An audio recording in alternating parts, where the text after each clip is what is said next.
is much too much, or wouldn't you say? A second is too short, an eon too long. A week is just stupid, and so is this song. Ooh, everybody's got a half an hour. Haven't you got a half an hour? This bill only needs a half an hour. So come in and stay.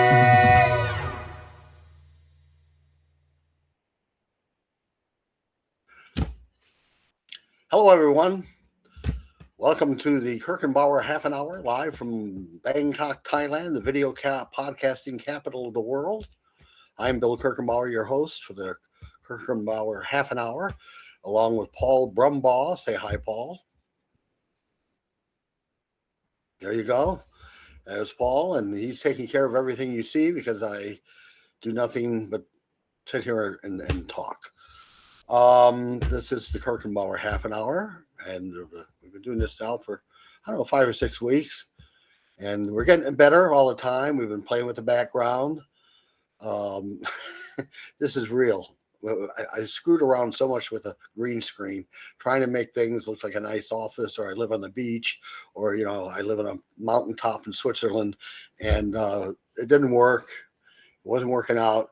So I just thought I'm just going to go into my living room, and this is all real. None of it's fake. My bedroom is over in here. This is my. Let's see this. I have to. This is like backwards. Okay. That is an animation cell called Chuckamuck. It's got the Bugs Bunny drawing pictures, and it's from the book Chuckamuck by Chuck Jones. And I have other. I can't get this backwards. Yeah, I have books here that show that God, this is so backward. I have books that show that I read. So those are the books, and pretty much a perfect background. I have plants, and is there somebody vacuuming? That's all right.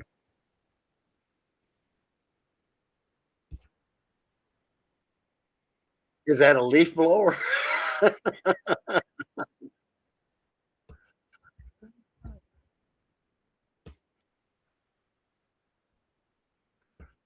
All right. Oh, okay. I was sure. I wasn't sure what to do. Okay, that's okay. Yeah, that's okay. Um, today I wanted to talk about places I've been, and I've been a lot of places. Paul, you ever hear that song? I've been everywhere. It's by Hank Snow. Yes, it's a fantastic show. I was going to ask you to pull it up and play it, but then I figured out YouTube would probably tag it and music and all that. But it's by Hank Snow.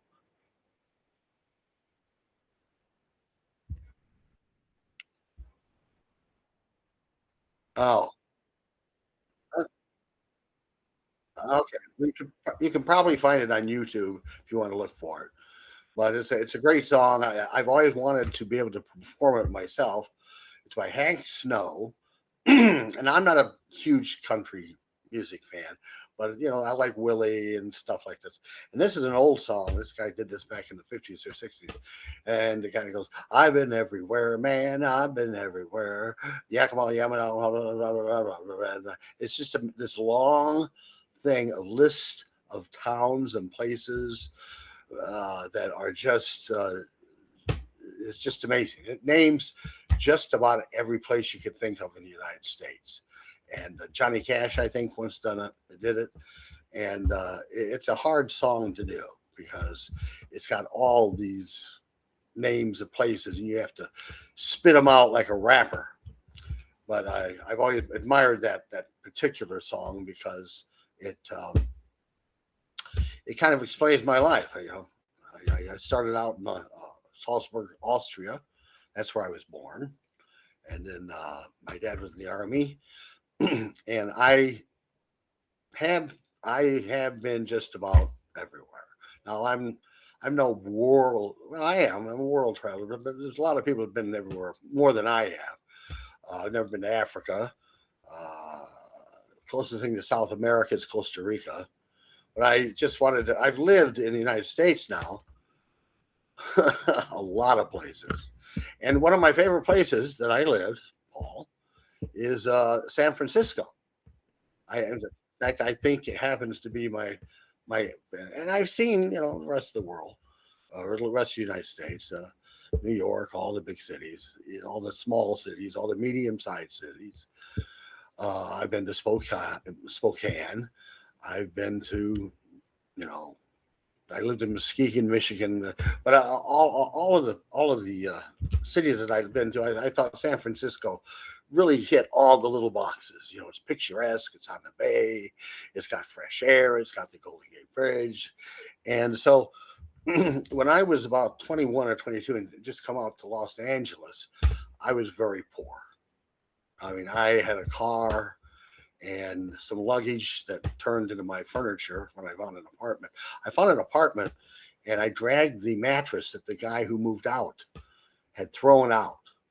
And I went and got the mattress from down by the garbage cans and pulled it back up into the apartment. And it must have not that bad, or I must have not cared. But I slept on that mattress, and I took my luggage, I turned it into a table, and then when you first you by yourself. And I lived on a street called Grismer Avenue in Burbank, and it was, I guess it was a 1-bedroom. I'm not sure. I didn't live there that long because it wasn't that great. But I've lived a lot of places, and San Francisco was perhaps my most favorite. So, I know the point I was getting to is I was very poor at this time, and I think it was my mother's birthday. And my mother, since we had lived in San Francisco, she loved San Francisco. She just would always talk about it and want to go back there. And later on in the years, when I had some money, I was lucky enough to be able to afford a flyer after my dad died, to San Francisco, and I took her all over the city, and she loved that. But at this point, I was very poor. I didn't have, as they say, 2 dimes to rub together. So what I did was I wrote a poem. I wrote a poem about San Francisco, and I sent it to her, and I say, Mom, happy Mother's Day or happy birthday, whatever it was. I said, this is all I got. I sat down, and it took me a couple of hours, and I thought I'd write it. And my wife has, about 5 years ago, she broke this down into little squares and put it on a big frame in our living room with a picture of the Golden Gate Bridge across it. And this is a one-of-a-kind thing, so I'm gonna read this. Now, you've never heard this. We don't rehearse this shit. No, we do not. And now I'm on the edge of my seat, Bill. You've got me. Well, you should be, and it's going to be worth it. It's going to be worth it. I've set eyes on many cities from the East Coast to the West. I've walked the streets of small importance, and I've trotted on the best. I found most cities to be just buildings that were raised by men and time, and just a few have such a touch that stays upon your mind.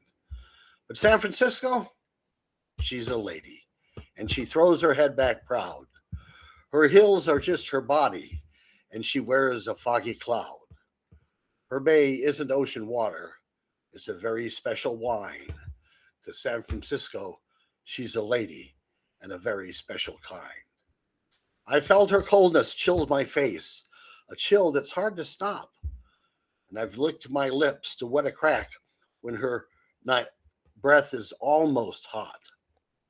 But when the night has come to her and she lies back to recline, and the foghorn belches a morbid note, the effect is just divine.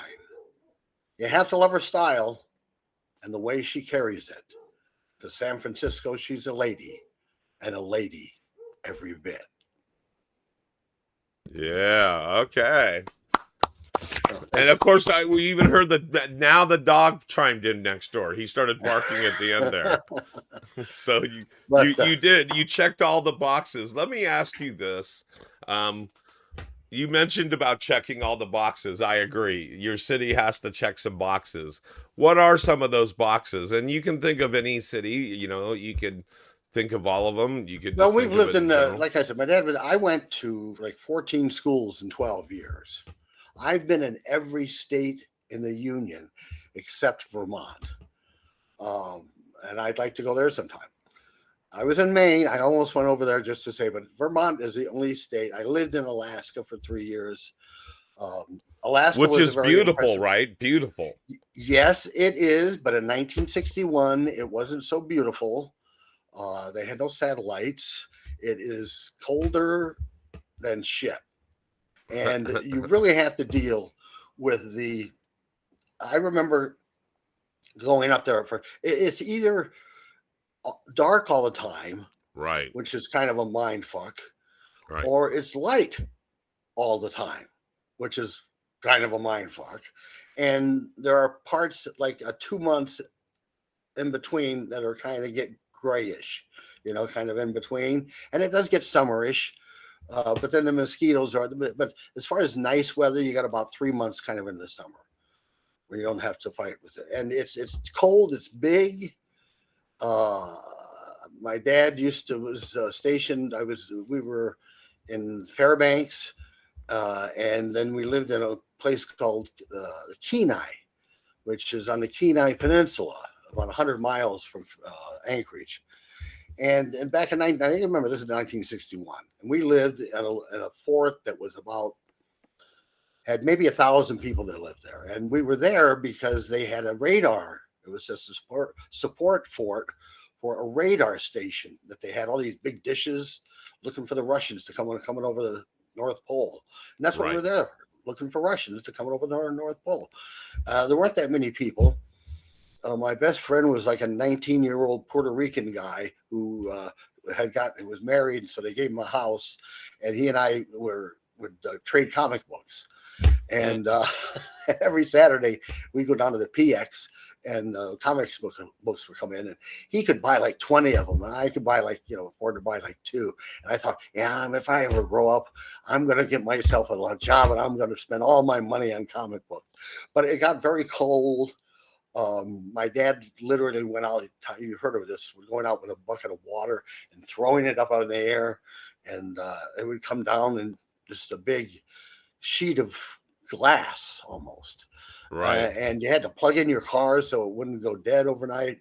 I went with my dad once to shoot a moose. Um, it's big, it's cold. The salmon, we used to, when the salmon were running, you just throw a hook in and you'd snag one. You didn't even have to wait. Uh, Sounds like you have some really romantic times because you were well, a in kid, retro, right? You were a kid, and right? yes, I was about 10 years old.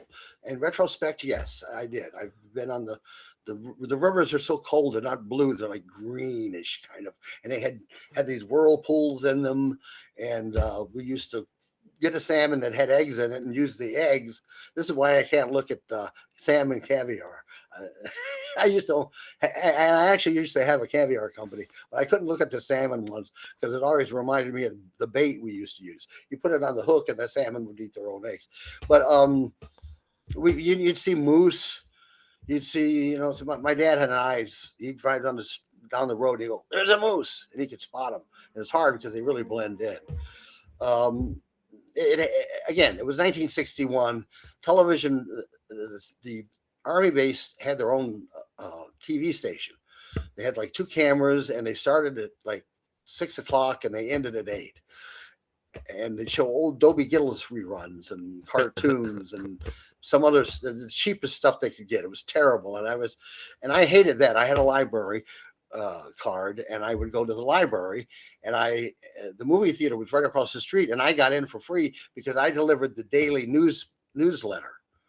I'd go down to wherever they printed them up, picked up like a bunch of newsletters, and I go around and put them in everybody's door. And there were probably 300 residences that were like strip apartments that people that had families would live in, and I'd go put those in their doors every day, and then I'd get to go to the movie theater anytime I wanted for free, and I had a bicycle. my best friend was an Eskimo. Yeah, you ever see that movie? My big friend, my giant friend, or Oh whatever it was. yeah, my friend the giant. Or wait, no, no.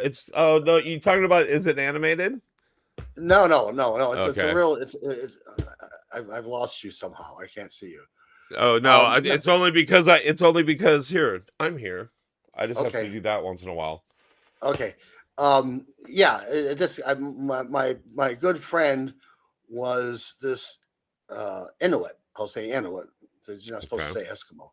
But his dad was a fisherman, and they'd go out and catch salmon, and he smelled like salmon, and he was a big guy, and I used to ride him around. He used to carry me around on the playground, and he'd have these big fat salmon sandwiches for lunch, and he'd eat those, and and my the girl I had a crush on, her name was Doniva Mullins, and her dad owned the electric company, which was in his garage. He had a generator or two in his garage of his house, which was in downtown Kenai, and he supplied the power. And I actually went back there when I was in my 30s to do a show for Budweiser because I did was it had this traveling show I worked Did you stop for. and say hello? No, I did, but I spent a night in Kenai, and the place had. I also on Saturdays I'd go with my dad down to where he worked, and they had the telephone. It was old. You had a telephone operator. If you want to make a call, you'd have to pick up the phone and talk to someone and have them dial. And on Saturday mornings, they didn't have anybody, so I'd go in and I'd handle that telephone switchboard. Hello, who can I get you? And I'd ring up the thing and plug the little things in, like the 1920s movies. And we went Or even hunting like once. Lily Tomlin, one ringy dingy, Exactly. two ringy dingy. Exactly. The exact equipment, actually. And then we went moose hunting once. My dad shot a moose, and moose are really big, and it was really gory. They would. This guy knew how to gut the moose, and he'd cut it in the stomach, and it looked like a big red cave, and they'd get all the blood out, and he could do it because it was so cold out that the blood was still warm. It would keep his hands, and he'd cut, and so they cut up the moose, and then he put it on this giant sled that they could rent from the battalion that he belonged to. You could rent it. Say, here, I want to borrow it on Saturdays.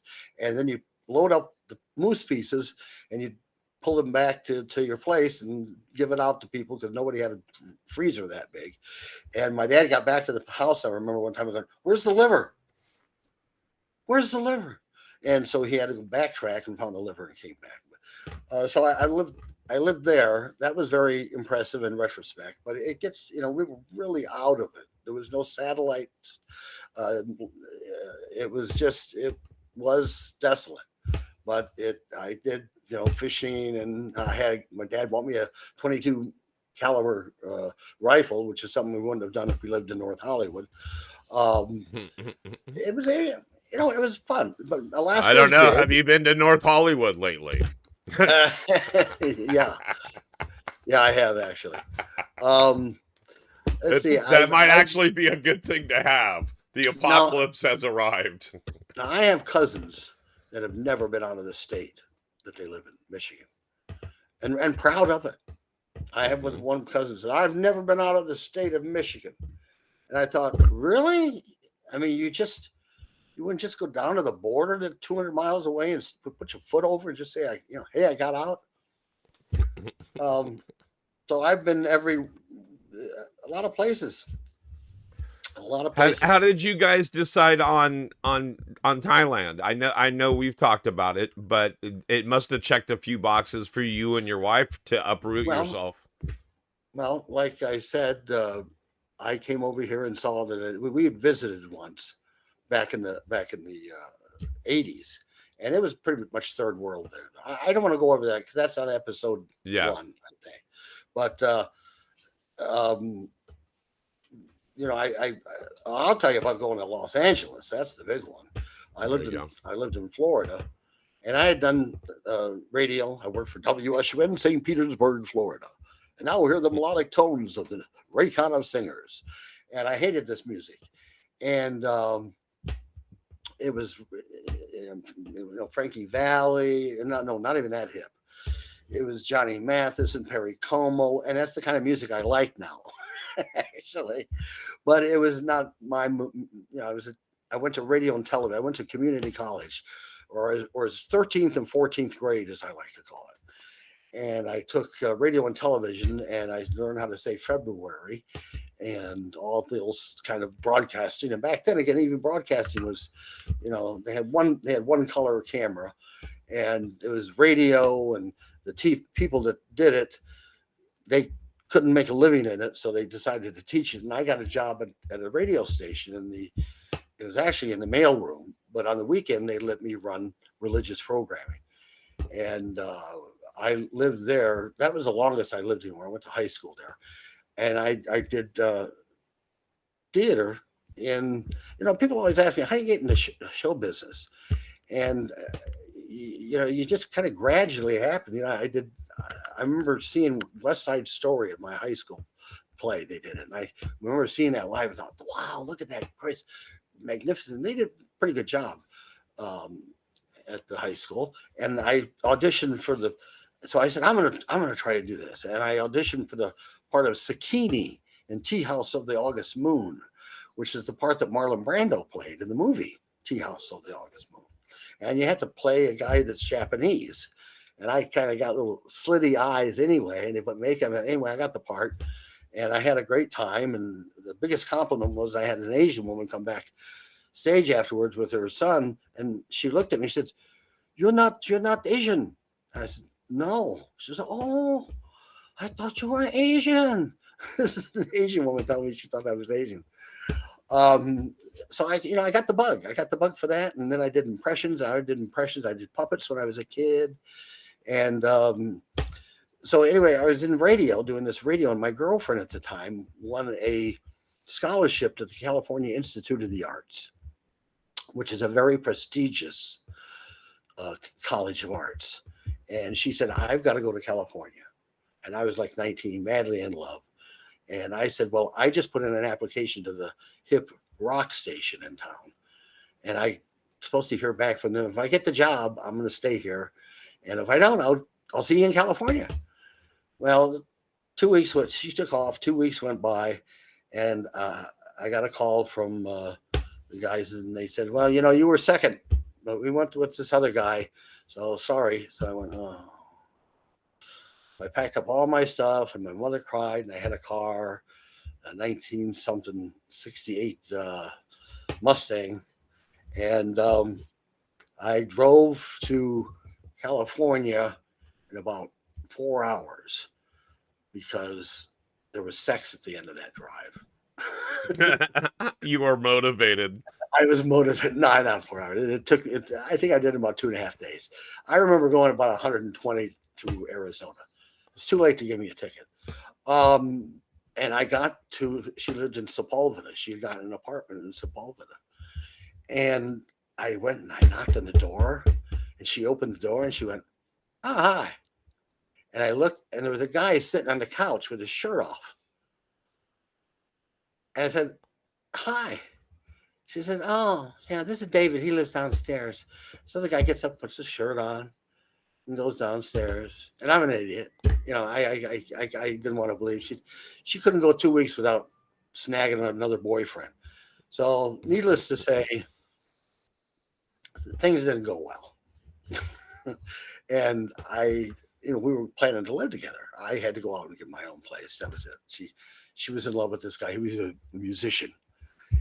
And so I went to Grismer Avenue in Burbank, and I got this apartment and didn't have a job, and then just get into it.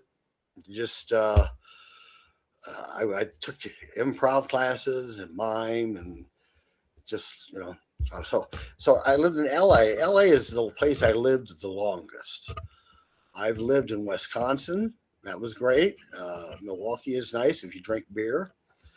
And if you don't, when your relatives come there, they're going to want to go to all the beer places. I've been in. Now, let's talk about that's America. America's easy. As far as like outside of there, I spent 2 months in Australia, in Sydney, at a place called Kinsella's. And Australia, even though they speak English, it's a whole different culture. And comedy, a lot of it is local. You have to know the localities and stuff. But it's a big country. I suggest reading a Sunburned Country by Bill Bryson. It's a kind of a travelogue. If you've never read Bill Bryson, you should read all his books. He's my favorite author. My favorite place that we lived was when my dad went to Vietnam. My mother and we went and lived in Santa Rosa, California. And I think that was my favorite place because it has close proximity to San Francisco. And it was in this area that is so, and you know this, we lived in Santa Rosa. And if you go half an hour to the west, you hit the ocean. Right. And if you go, halfway between that, you hit the Russian River. And if you go inland east, you hit wine country, and then you hit mountains. And if you go north, you hit the redwoods and out, might as well be in northern Canada. And if you head south, you're in San Francisco. So I found it to be one of the most diverse places that I ever lived. And if I had all the money in the world, aside from the earthquake thingy, I think that is probably the most lovely and diverse and overall cool areas. I can see why the hippies loved it. I was there during the hippie era. I can see why they picked it. It's a lovely part of the world, and that whole area, kind of where you live too. That whole area from Santa Rosa down to Carmel, just really beautiful part of the country. I went to Europe. I've done Venice. Venice is amazing. It looks like Disney created it. It's so quaint. You just go, this is not real. This is not real. And I enjoyed Eastern Europe a lot. If you ever go to Europe, and you've been to Europe, go to Eastern Europe. My heritage actually is I'm Romanian. I always thought I was Austrian because I was born in Austria, but I was a byproduct of a little fling between an American soldier and a Romanian girl who ran from Hitler with her family to Austria. And I was put up for adoption, and my parents that adopted me, he was a soldier too, and they couldn't have children, and they saved my life. And they were going to kill me, actually. They were going to euthanize me, the place, because I was very sick. And my mother never told me that. She told my wife that. She never told me that. She said I was sick, but she didn't ever told me they were going to off me. Oh, jeez. So that's nice. That's nice to find out. Yeah, it threw me off a little bit. I mean, I knew they saved my ass, so I was lucky. I mean, I think about it, I'm really a lucky guy that I was an orphan.